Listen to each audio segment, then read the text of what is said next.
MU masuk ke match ini bukan sebagai contender, artinya bukan sebagai tim yang akan bisa membuat kejutan. Ya dong, kita tahu lah permainan mereka masih up and down, gak konsisten. Tapi sebelum match ini gue udah ngobrol sama teman gue yang nanya, feeling lu apa? Gue bilang feeling gue draw. Kenapa draw? Karena tren Liverpool ini lagi buruk. Sepertinya mereka akan sulit nih. Lawan MU yang kemungkinan akan bermain defensif, pragmatis. Gak mungkin lah Ruben Amorim meminta para pemainnya lu nyerang gitu ke Liverpool. Wah bisa bahaya. Karena sebetulnya defense dari MU juga gak bagus-bagus amat gitu. Tapi yang gue kaget pada saat gue ngeliat lineup dia mainin Maguire. Bukan Leny Yoro. Nah artinya dia pilih pemain yang selama ini memang punya beban secara psikologi juga, tapi diberikan kesempatan. Lu tampil aja coba di match ini, mau dilihat seperti apa.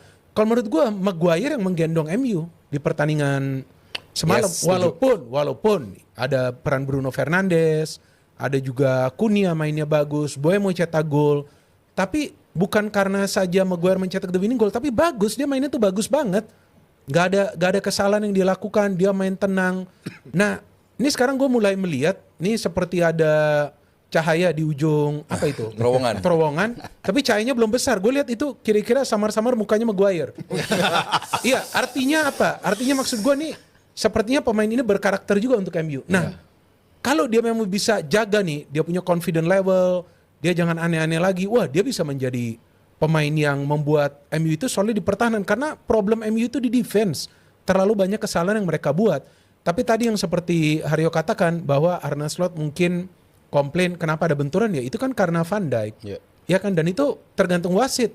Kalau wasit lihat itu bahaya tentu akan di stop. Tapi cara MU menyerang itu dong lu lihat. Dan MU gak main parkir bus. Karena dapat bola mereka berani counter. Dan banyak peluang mereka juga loh dari counter attack. Bruno terkena tiang, Cunha hampir mencetak gol. Jadi ini kembali terlihat ada counter strategi dari Ruben Amorim bahwa dia meminta para pemainnya bermain pragmatis yang selama ini dia dikomplain terus, bahkan dibully terus oleh mantan pemain MU. Kenapa mainnya seperti ini?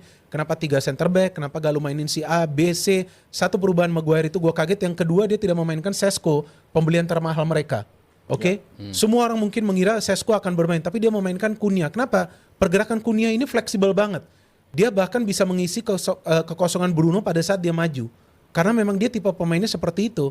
Dan Bruno ternyata mainnya bagus. Terlibat loh dia dalam proses 2 gol ini. 1 assist, shot lagi umpan kunci. Jadi gue pikir MU juga sama seperti Barcelona ini menangnya bukan secara kebetulan atau keberuntungan. Tapi strategi Amorim ini tepat untuk lawan Liverpool yang lagi tertekan. Butuh kemenangan. Dia tahu para pemain Liverpool pasti keluar. Kita cari momen nih. Tunggu para pemain Liverpool ini lengah. Van Dijk lengah. Konate juga lengah itu. Dia gak antisipasi tuh bola masuk.